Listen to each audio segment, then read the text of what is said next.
السلام عليكم ورحمة الله وبركاته. في البداية يا جماعة نقول صلى على الحبيب قلبك كتير، اللهم صل وسلم وزد وبارك عليك يا حبيبي رسول الله. النهارده بقى يا جماعة احنا جينا نستوق من ام مصطفى. ازيك يا ام مصطفى، عاملة ايه؟ ازاي صحتك يا حبيبتي؟ ايه اخبار الخضار عندك؟ الخضار حلو والاسعار جميله صراحه. لا الاسعار حلوه الله اكبر يا ام مصطفى. جايبه بقى ايه؟ بسم الله ما شاء الله يا جماعه. هي جايبه تين برشومي وجايبه بلح رطب وبلح اصفر اهو، ودوت سفند اهوت بسم الله ما شاء الله. ده برتقال بسره. قولي لي بقى على الروزماري اهو، الله اكبر يا جماعه. جايبه حاجات جميله هي. روزماري وزعتر. وجايبه عيش الغراب. عيش الغراب. عسل. وريني كده. عسل جميل، ده لسه طازه. انت لسه نازله النهارده وجايبه الخضار ده طازه. والكنتالوب اهوت يا جماعه، وورق العنب برده مجفف اهو مصطفى جايباه. بسم الله ما شاء الله. فلفل الوان وكوسه هي برده جميله. وادي الليمون. اسعار بقى قولي لنا الاسعار كده عشان المشاهدين لما يشوفوا كده لو حبوا، حتى لو حد عرف المكان وحب يشتري منك كده وانا اقول لك على الاسعار واحده، عشان يعني برضو المشاهدين لو عرفوا المكان وحبوا يشتري منك يا ام مصطفى. قولي بقى. ده الباذنجان يا جماعه الابيض اهو على المحشي. الابيض دوت يا جماعه كيلو ربع ب 10. كيلو ربع. وبصل برضو، بصل اخضر جميل اهوت عشان برضو الرنجه والفسيخ. واللي جايبه برضو بنجر جميل اهو. البنجر جميل على فكره. اسعار السوق يا ام مصطفى بسم الله ما شاء الله. قلت لك البرشيم دوت لسه عامل ازاي؟ لا جميل صراحه، لا جميل. ده عامل 12. عامل 12. البلح دوت انا كنت بجيبه ب 10 جنيه اول امبارح. النهارده عامل 12. يعني رفع معاك. رفع. يعني هي الحاجه عامه لما بترفع هناك في العبور بتضطر ان انت برضه ترفعها هنا شويه. ازيك يا عم شعبان؟ عامل ايه؟ البلح الاصفر دوت كنا بنبيعه اللهم صل على النبي، كنا بنبيعه بكيلو ونص، دلوقتي ب 10 جنيه. ب 10 جنيه يعني رفع شويه. الفاكهه عامه رفعت. الحاجه رافعه. لا الفاكهه اللي مروحه دلوقتي، البلح ده مروح، فعشان كده بقى شايح في السوق. هتلاقي بقى عشان الحاجه اللي بتروح هتلاقيها غاليه شويه. انما طب والصفان دي؟ الصفان دي دوت 6 كيلو ونص، يعني 6 جنيه كيلو ونص. ب 6. لو واحده تاخد كيلو ونص، لو واحده تاخد ايه على بعضه كده. ماشي. البرتقال ده كيلو ونص ب 10 جنيه، بس البرتقاله الناعمه الجميله دي. كيلو ونص ب 10 برتقال. طب والجزر يا ام مصطفى؟ جزر يا ام مصطفى كيلو ونص الجزر. طب ماشي نمشي شويه كده.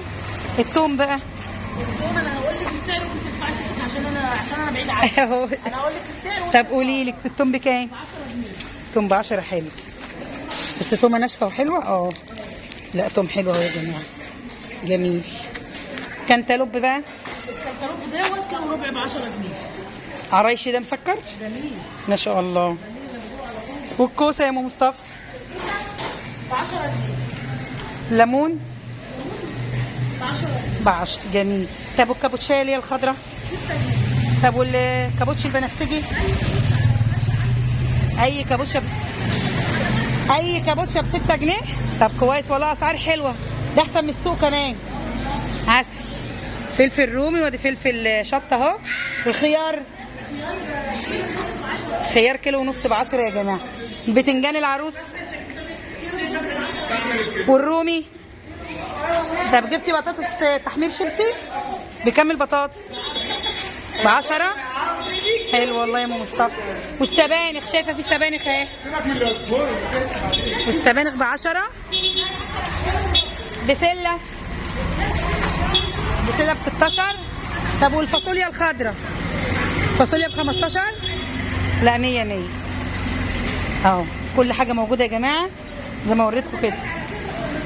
بطاطس، بتنجان عروس، بتنجان رومي، بسله، وهي فاصوليا، والفلفل اهو قدامكم. ام مصطفى عندها كل الخضار يا جماعه، يعني اللي هيجي عند ام مصطفى هيشتري كل حاجه.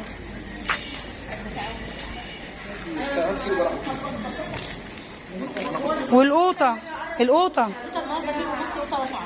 كيلو ونص. طب والفلفل الالوان؟ ب 20. فلفل الالوان ب 20. ماشي يا ام مصطفى. في عندك لفت اهوت وعندك قرنبيط. في لفت كمان اهوت لسه جاي اهوت. وفي قرنبيط. بكام بقى قرص القرنبيط كده؟ ب 12. واللفت 3 ب 10. بس يا ترى بقى حلو ولا شايخ؟ لا انت يا ام جنة؟ انا مجنة اللي قاعدة. ازيك يا ام جنة؟ الله يسلمك. بتروحي مع ام مصطفى العبور؟ انا بقعد لها على الفرش. طب وانت شايفه وراكي كده ايه؟ اوعي كده اوعي. سلطه موز كده انت راكناها للقرود الصغيرين؟ لا. بكام الموز يا ام مصطفى؟ الموز ب 15 بس ده نمره واحد على فكره. ما هو باين عليه. ب 12 جنيه بس انا ما بجيبوش على فكره. ما شاء الله. كل حاجه جميله هي عند ام مصطفى يا احنا جماعه. عندنا زمايلنا كلهم ناس محترمه وناس حلوه. وانت عسل، انت عسل يا ام مصطفى طبعا. لازما عشان المشاهدين طبعا حبايبك. اكتبوا لك في التعليق ام مصطفى يا جماعه تطوعت وبقت تجيب خضار عشان ايه يعني ربنا يفرجها شويه. عشان اسعار تبقى قليلة عن الناس. طبعا كده 17 جنيه.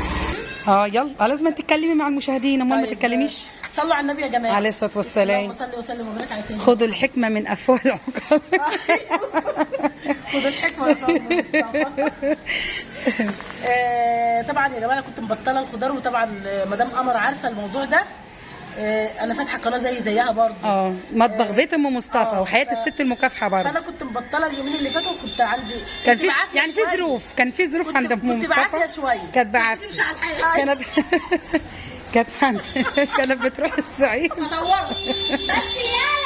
يالا. دول اصحاب ام مصطفى وجيرانها بيحبوها وبيقعدوا معاها يا جماعه، فهم بيحبوا يهزروا كده ويهرجوا معاها. والشكر لله بنحب رب حبه في خير. نعم. مش حد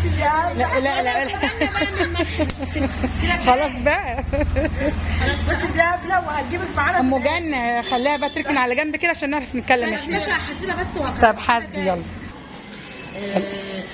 طبعا قمر شجعتني وجيراني شجعوني طبعا ارجع تاني، لان انا كنت طبعا يعني يعتبر اول واحده يعتبر فتحت خضار هنا.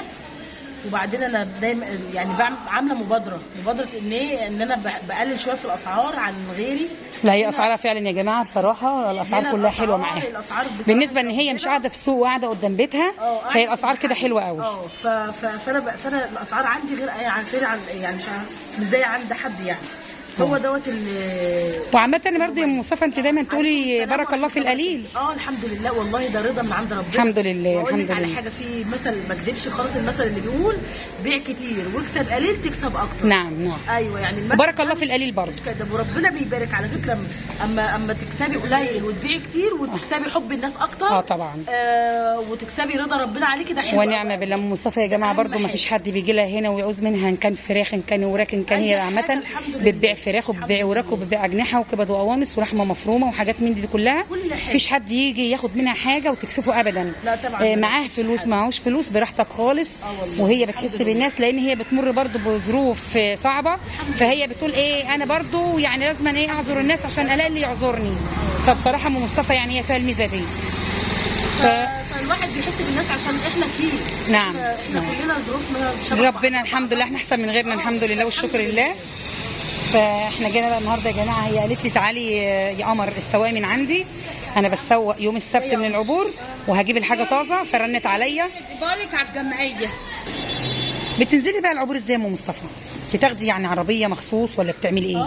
انا باخد العربيه بتجيلي قدام الباب هنا، باخدها وبنزل يعني مثلا بنزل الظهريه باجي على المغرب. على بال ما بتجيبي بقى. بصي يا جماعه بسم الله ما شاء الله اهو. على بال ما الكاميرا هوريها لكم خضار كله اهوت من اول ما اوريكم كده اهوت. بص كده بالتدريج كده اهوت انا ماشيه معاكم اهو. بسم الله ما شاء الله اهو.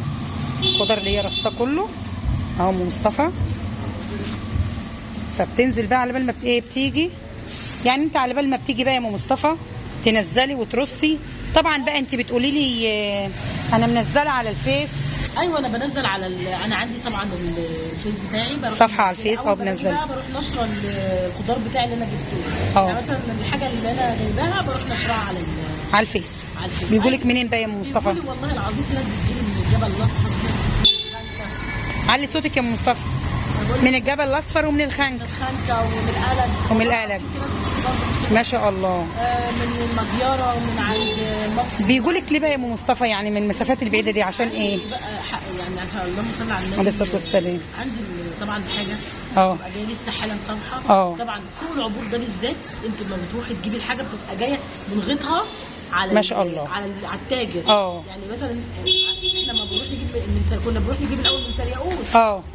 القماط بياخدها من سرياقوس، لا الاول يوديها في ايه؟ ياخدها من العبور يوديها سرياقوس.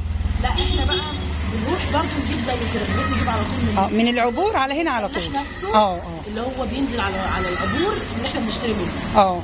فالحاجه بتيجي صبحه، والحاجه كلها موجوده هناك في العبور. اي حاجه ما شاء الله تخطر على بالك موجوده في العبور. لا ما الله اكبر. طب وبالنسبه بقى للحاجه اللي انت جايباها زي المشروم دوت الروزماري والحاجات ديت يا ما انا واخده بالي، ما انا عشان كده بكلمك. برضه عايزه اقول لك ان الزباين اللي بتجيلي من هي اللي طلبت الحاجه دي.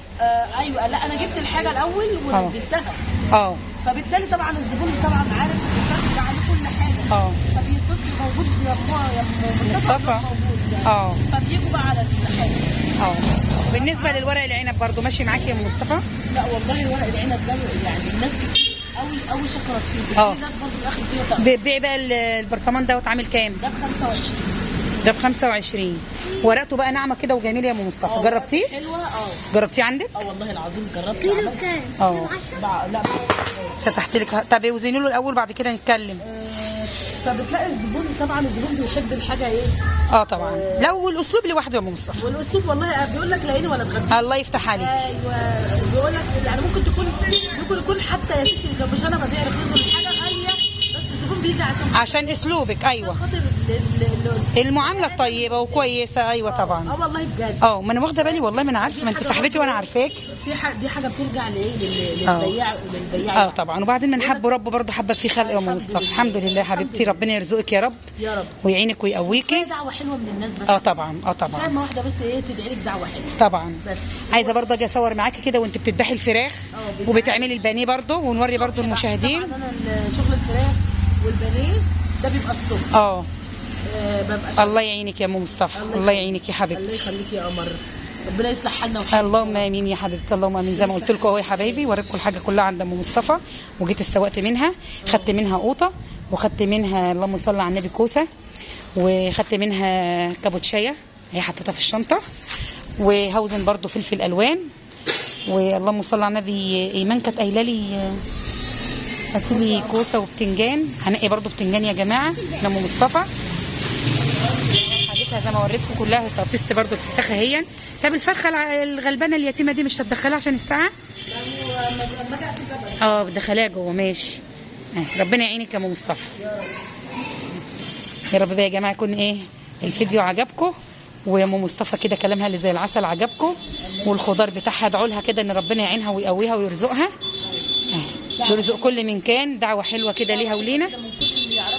طبعا المشاهدين والقمر كلهم عارفين. طبعا. دعوه حلوه منكم كده، ربنا يفتح حالنا وحالكم يا رب. ونعم بالله. امين امين. ويبعد عنا اولاد الحرام ويبعد عنا اي شر. امين امين. وادعوا لنا برضه ان شاء الله ربنا برضه احنا نحب في قنواتنا. ادعوا لنا ان ربنا يوفقنا في القنوات يا جماعه. ادعوا لنا ان احنا برضه ربنا انا بقالي دلوقتي سنتين في قناتي على فكره. لسه قمر يعتبر برضه بادئه. انا لسه بادئه من شهر 6. فانا بقى بس نفسي والله يعني ربنا يكرمني والله. ربنا يكرمك والله. انا على قد ما بقدر والله بجتهد فيها والله على قد ما بقدر. الله المستعان. الله المستعان. على قناتها وربنا يصلح حالك. امين امين يا رب. امين يا رب العالمين. امين يا رب. امين يا رب. الفيديو عجبكم خير يا حبايبي، ما تنسونوش بقى كده في اللايك والتعليقات بتاعتكم الحلوه واشتراك في القناه. والسلام عليكم ورحمه الله وبركاته، في رعايه الله وامنه. قولي كلمه بقى للمشاهدين. مع الف مليون سلامه حبايب. مطبخ بيت ام مصطفى داخل مصر وخارج مصر وجميع انحاء العالم مسلم ومسيحي، مع الف مليون سلامه. السلام عليكم.